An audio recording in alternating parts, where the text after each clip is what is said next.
Herkese merhaba, ben Hakan Zeybek. Instagram'da yapacağım yeni lamba ile ilgili bir anket yapmıştık ve anketin kazananı Borazan oldu.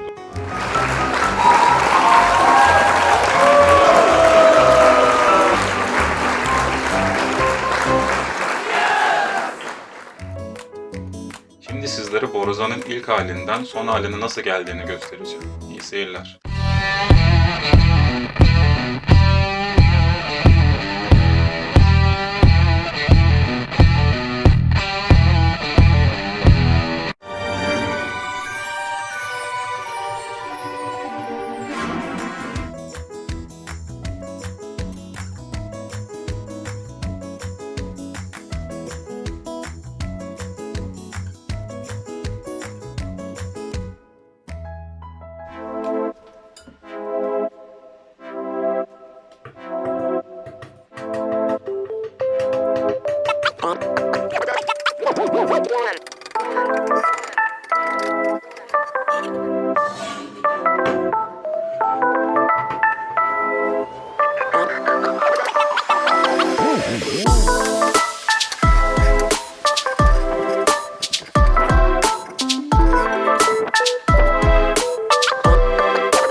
Let's go.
Beğenmişsinizdir. Bu lambayı yaparken özellikle temizleme kısmında çok zorlandım. Bir de borazanın ucundan kablo yerleştirmiştim. Kablonun boruya dolaşıp buradan çıkması gerekiyordu. Bayağı bir zorladı bu kısımlar. Kablo içinde zaman zaman sıkıştı. Bazı yerlerde sprey kullanmak zorunda kaldım. Abajur kısmında da daha önceden almıştım bu abajuru. Kargoda kırılmış.